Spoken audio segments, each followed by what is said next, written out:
Hi, everyone. I'm Tracy Matisak, and I'm here with Auggie Carlino. He is the president and CEO of Rivers of Steel National Heritage Area in Munhall, Pennsylvania, right in the Pittsburgh area.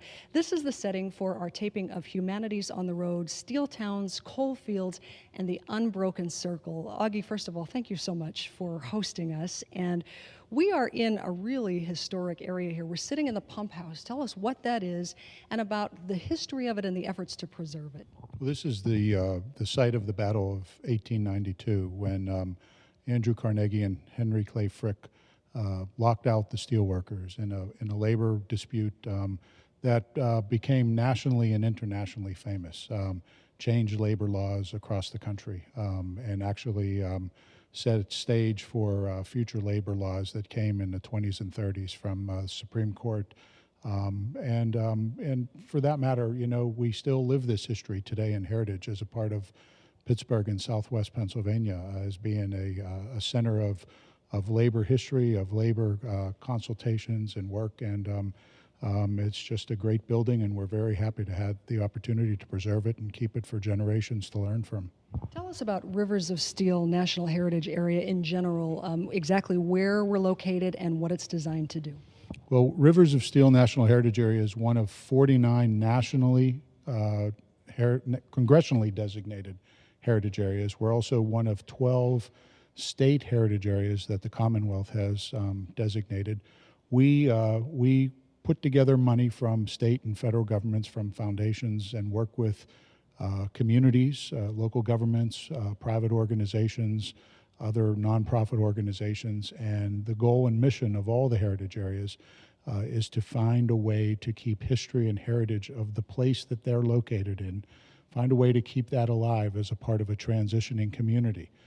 For us, obviously, it's the history of steel, coal, coke, railroad, river industry, all that you think about when people say the name Pittsburgh.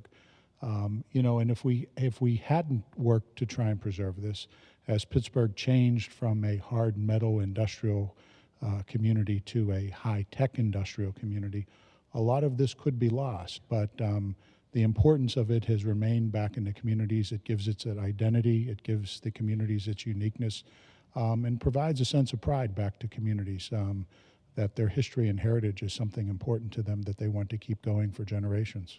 And with that in mind, then, why is it so important to partner with the Pennsylvania Humanities Council to be part of a program like Humanities on the Road? Well, an organization like ours couldn't do all of this alone, so partnering is our primary objective.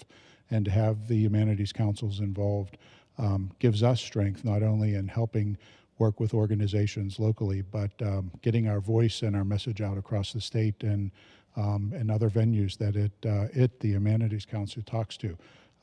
We look to work with the Humanities Council to get the programs into schools, to help work with artists, because a lot of the artists are carrying along these traditions and the folklore and their music and what they practice and work on every day.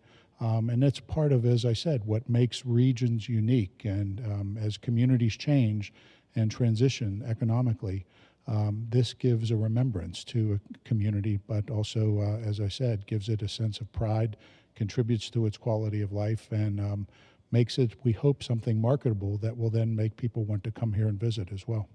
Well, thank you so much, Auggie Carlino, for talking with us, for hosting us here for Humanities on the Road. The program, again, is called Steel Towns, Coal Fields, and the Unbroken Circle. We hope you can join us. It'll be a wonderful program. I'm Tracy Matisak. See you next time.